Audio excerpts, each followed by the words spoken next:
Hello, good afternoon, class. Hope you're all doing well.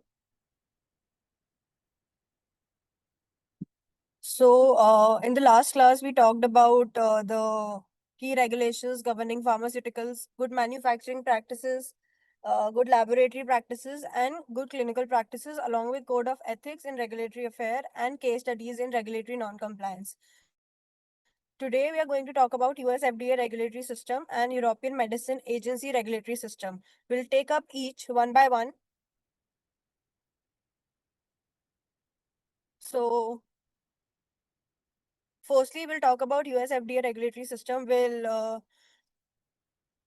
talk about the types of centers that are affiliated with US FDA for the approval and review of different types of drug products, biologics, vaccines, etc. And we'll discuss a case study in order to understand the system more efficiently. Okay. So the learning objectives for US FDA would be to understand the FDA structure and key centers, explain main approval pathways like NDA, ANDA, BLA, and EUA. Apart from this, we'll explore FDA's post-market vigilance role and discuss a case study about remdesivir, which got a EUA approval. So, moving on, why FDA matters globally.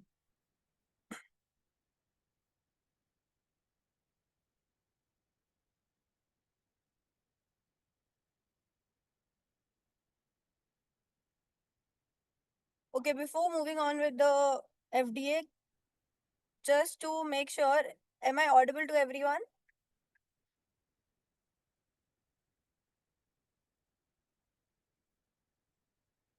Just give a okay or a thumbs up in the chat section so that I know that I'm audible. And then I'll start.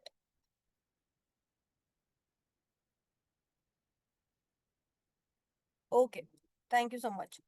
So, moving on, the US FDA. What does US FDA? United States Food and Drug Administration. It is a primary regulatory authority ensuring the safety, efficacy, and quality of drugs, biologics, medical devices, and food in the United States. So, when we talk about US FDA, we are only talking about United States. But when we will move on to European Medicine Agency, that will cover almost 27 European countries. We'll see how that goes, but let's stick to FDA right now. So, okay, FDA is your Food and Drug Administration and operates under the Department of Health and Human Services. FDA's mission is to protect public health by regulating products that together account for 20% of the US economy. Okay, on all consumer spending in the US, example drugs, food, devices, biologics, or tobacco. Okay, if a drug is getting FDA approval, it sets a global benchmark, and that drug can be approved easily in other states or in other countries if it's approved in if it's approved by US FDA. Okay, many regulators rely on FDA assessments like Europe, India, and Australia. Even Japan relies on FDA assessments for the drug product. A famous example of FDA's impact in the approval of the first COVID-19 vaccine in December 2022 under an emergency use authorization. When we said EUA approval means emergency use authorization, okay, which helped manage the pandemic. So, without emergency approval, the COVID-19 vaccine would not have entered the market, and we wouldn't have a vaccine to cure the COVID-19 pandemic. Okay, so FDA approval sets a global benchmark and provides emergency approval of medicines in emergency situations.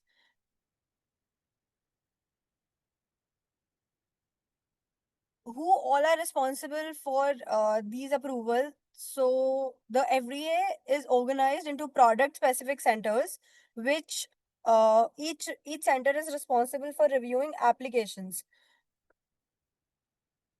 This is led by the Commissioner of Food and Drugs, and the centers are basically your CDER, which is Center for Drug Evaluation and Research. It deals with human drugs. Then is your CBER, which is Center for Biologics Evaluation and Research, which deals with vaccines, blood products, gene and cell therapies. Then is your CDRH, which is Center for Device and Radiological Health, and it deals with medical devices. Then is your CFSN, which is Center for Food and Safety and Applied Nutrition, which deals with food and cosmetics. And the last one is your ORA, which is Office of Regulatory Affairs, which conducts inspections and enforcements. Okay, this structure allows FDA to specialize and maintain specific expertise in diverse product categories. Okay, all the products that a pharmaceutical company makes or manufacture is covered under the following centers: CDR, CBR, CDRH, CFSN, CTP, and ORA. Okay, so these are the centers. Now we can move on to which center handles what. So this is the example of the centers handling the specific type of pharmaceutical product. For example, Pfizer COVID-19 vaccine was handled by CBER, which is your Drug Evaluation and Research. Sun Pharma generic Lipitor was handled by CDER, which is for human drugs. COVID antigen test was carried out by CDRH, which is Center for Device and Radiological Health. And the last one is your nutritional supplement, which was handled by CFSN for food safety and applied nutrition.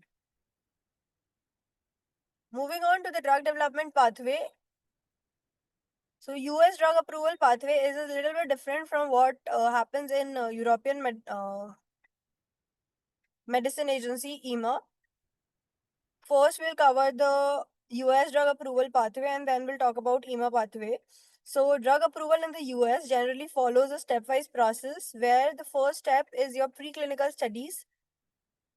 Preclinical studies, as we all know, is conducted on animals for the safety and pharmacology.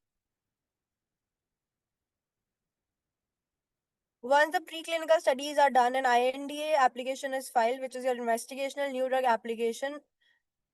This INDA is required to be submitted before human trials in order to make sure that the drug is safe to be used on humans.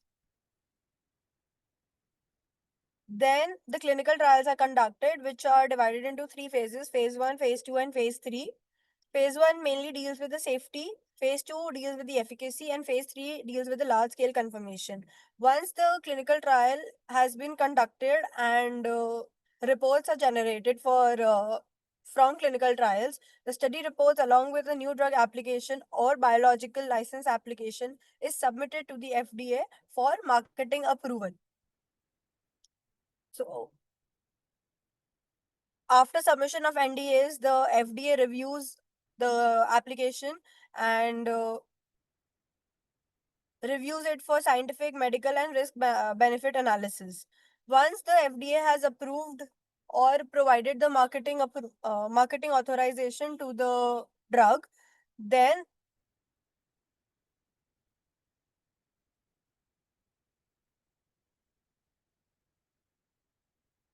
a post-marketing surveillance is conducted. Before moving on to the post-marketing surveillance, let's talk about all the types of approval pathways. The first one is your NDA, which we discussed right now, new drug application. Then is your ANDA, which is your 505J pathway, which deals with generics and talks about bioequivalent study. You don't have to do clinical trials or perform preclinical studies. Since it's a generic medicine, only a bioequivalent study needs to be conducted in order to make sure that the generic is bioequivalent to the new drug molecule. Okay. Then is your 505B2 hybrid, which talks about new dosage form or combinations. Then there's BLA, which is biologics license application, which is submitted for marketing authorization of the biologics, which includes vaccines or gene therapy. And the last one is your EOA, which is emergency temporary approval, example COVID-19 vaccine.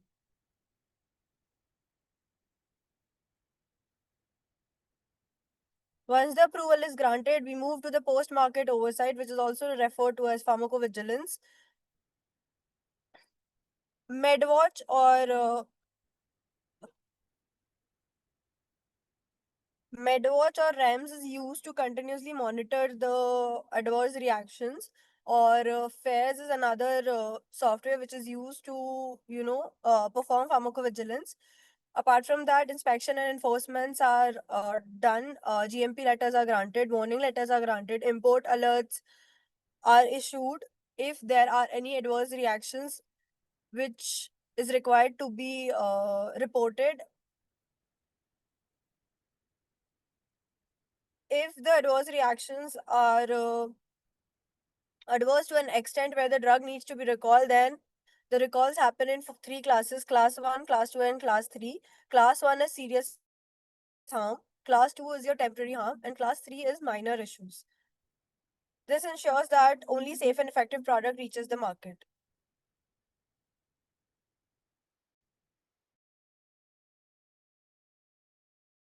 Apart from this, special programs to speed up the access to innovative therapies.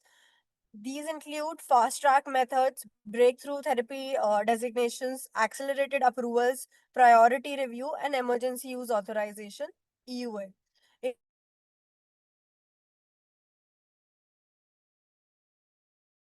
in fast track methods for drugs addressing unmet medical needs, breakthrough therapy designation is for drugs showing substantial improvement over existing options. Then is your accelerated approval, which is based on surrogate endpoints, example tumor shrinkage instead of survival. Priority review reduces review time from 10 months to 6 months when the drug is being submitted to UFDA. And then emergency use authorization is a temporary authorization during emergencies, example COVID-19 vaccines, remdesivir, etc.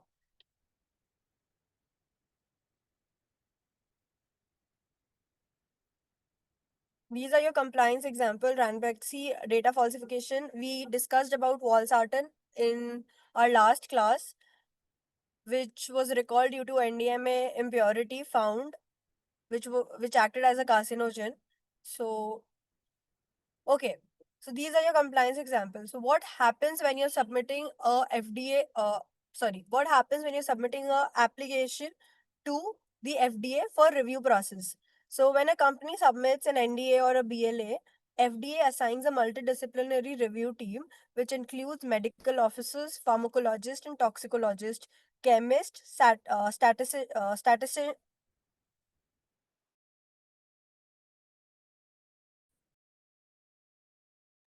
stati-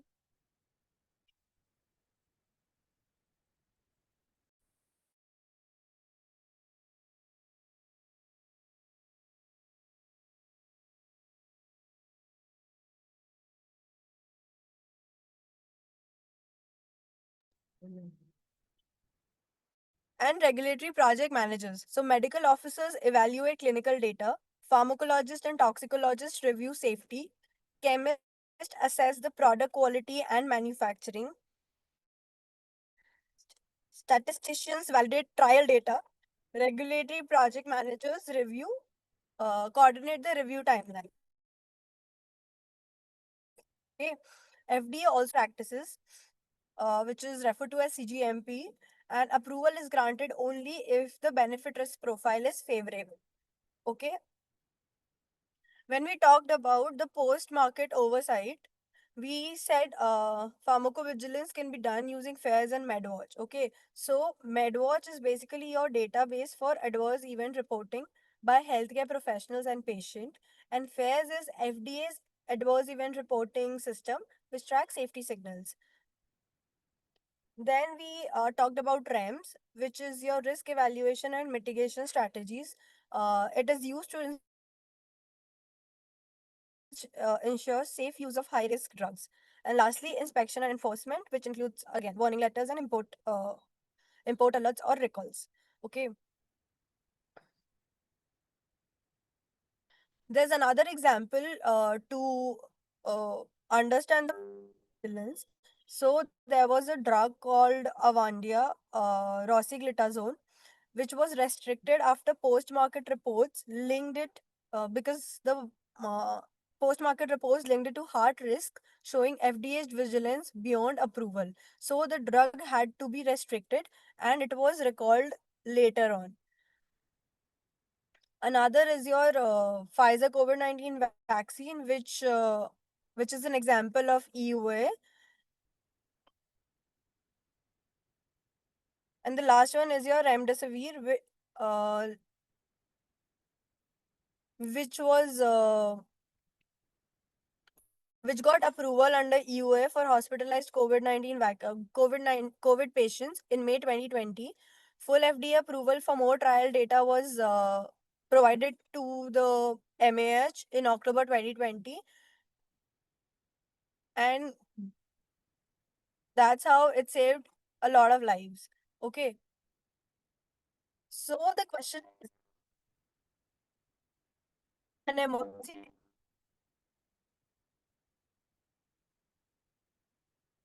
take longer until more results or reports are being submitted to the FDA. What do you think? Emergency authorization of the medicine is better, or should FDA have more study results and reports in order to approve of a medicine required in emergency use? Just write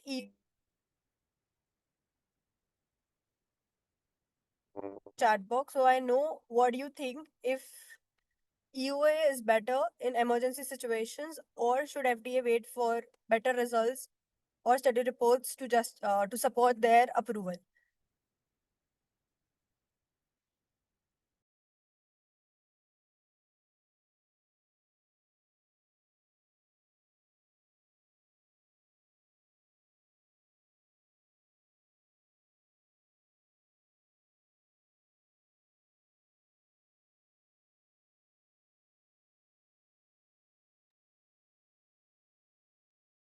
Okay, so I hope the oversight of what US FDA is clear to everyone. Let's move towards EMA, which is your European Medicine Agency.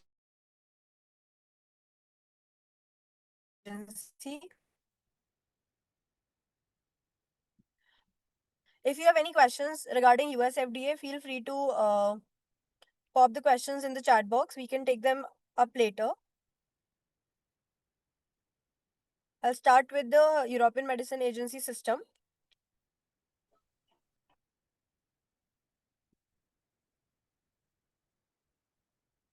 I'll give you a minute. If you have any questions, just write them down in the chat box, and then we'll move with EMA.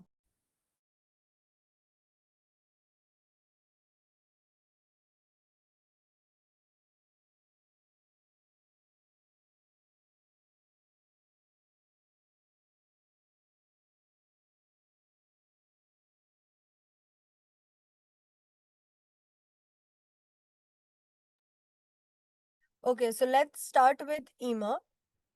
The European Medicine Agency was established in 1995 to harmonize the regulation of medicine across the European Union. Okay, before its creation, companies had to submit separate applications to each member state, leading to duplication and delays. EMA therefore now provides a single system where new medicines can be approved for all EU countries at once. The agency is headquartered in Amsterdam after moving from London due to Brexit.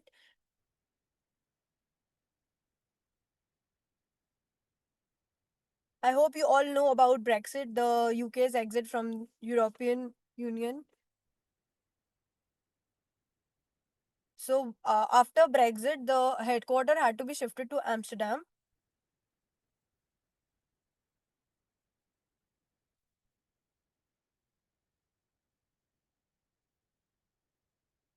Its mission, okay, EMA's mission is to ensure that all medicines in Europe meet high standards of quality, safety, post-marketing safety, and efficacy. A good example of EMA's value is that a single approval through its centralized procedure is valid across 27 EU countries, saving time and resources. Moving on to the EMA structure and community. So when I'm talking about EMA, try to uh, differentiate it from how FDA structure and committees are. What is the system of FDA regulatory body for better understanding? Okay. So EMA coordinates scientific evaluations and European Commission grants final marketing authorization. Okay. When we were talking about US FDA were coordinating both the scientific evaluation as well as the marketing authorization. But when we talk about EMA structure and committees, EMA coordinates scientific evaluations and EC grants, European Commission grants the final marketing authorization. So EMAs function as a coordinator of scientific evaluations rather than granting approval itself. Once the committee within EMA give their scientific opinions, the final marketing authorization is issued by the European Commission. The key committees in EMA are your CHMP. CHMP evaluates human medicine.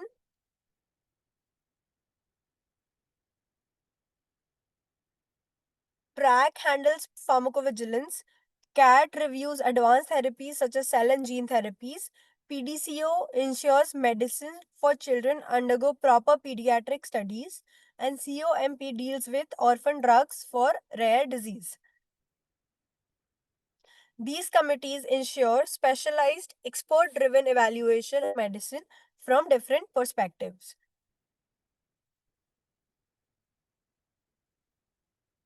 So, once the committee has given their scientific evaluation, the European Commission grants the marketing authorization.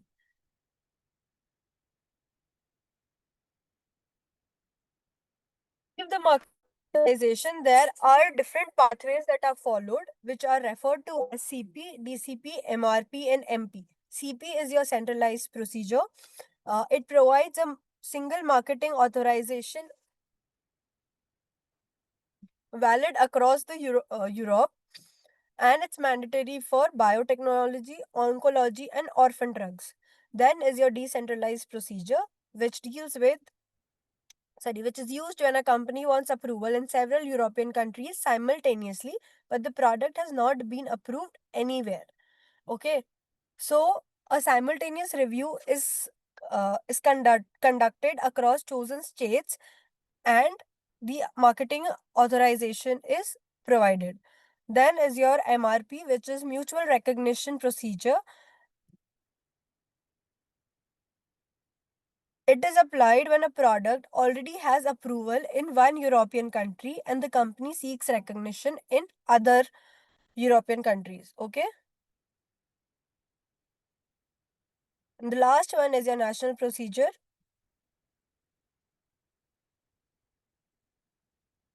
used for approval only in one European country. Though this pathway is rare today because mostly the drugs are approved under CP, DCP, or MRP procedures. This system provides flexibility based on the type of medicine and the company's commercialization strategy. So, if they want to get the product approved in one country other than the country where the product has already been approved, then it follows the mutual recognition approval. If uh, if the drug hasn't been approved in any state and a simultaneous review needs to be conducted for approval in say seven European member states, then a DCP procedure is being handled. And if the drug needs to be approved in all the European member states, then we move along the centralized procedure. Okay, so these are four pathways on how European Commission issues a marketing authorization. Then comes your pharmacovigilance and safety. So even after approval, EMA closely monitors medicines to ensure ongoing safety. The EUDRA Vigilance database collects reports of adverse drug reaction from across Europe. The PRAC committee reviews these reports to determine whether benefits still outweighs risks. Companies are required to submit risk management plans and PSURs, which is a periodic safety update reports, to ensure continuous monitoring. A key example is the AstraZeneca COVID-19 vaccine. When rare clotting events were reported, PRAC conducted an in depth review and recommended label updates, showing the importance of post marketing surveillance. So, yeah, post marketing surveillance happens in FDA, but the say, for example, the soft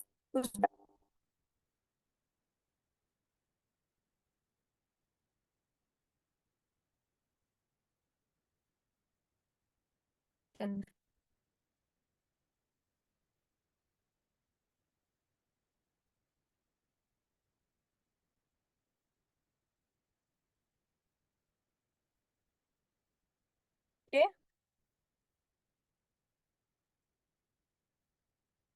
There are special pathways and flexibilities to EMA. For example, there's conditional marketing authorization, there's accelerated assessment, there's prime, and then there's orphan drug designation. When we talk about conditional marketing authorization, it is granted by medicine for COVID-19.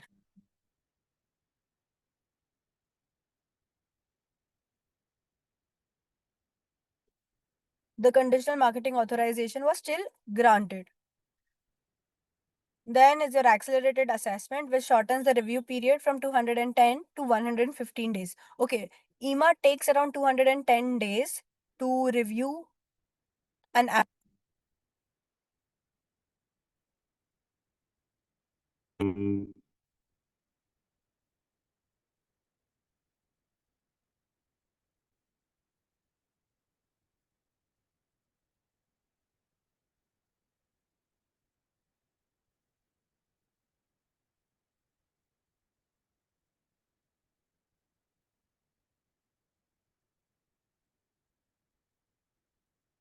Safety.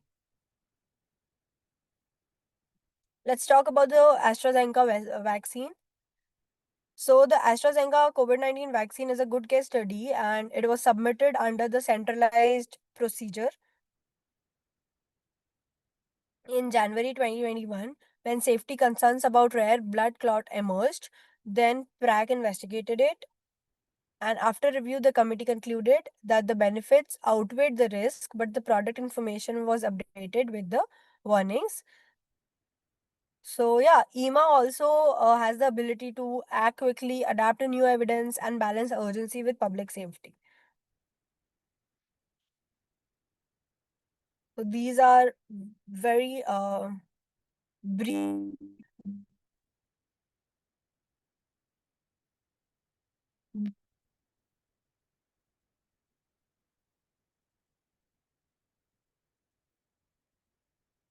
And the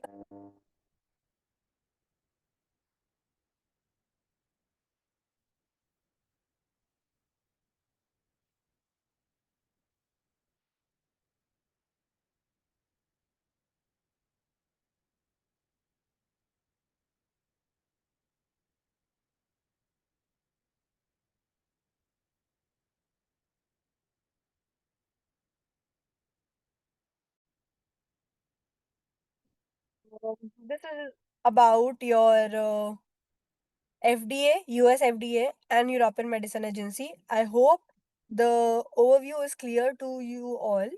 If there are any questions, feel free to write them down in the chat box and we can take it up in the next session.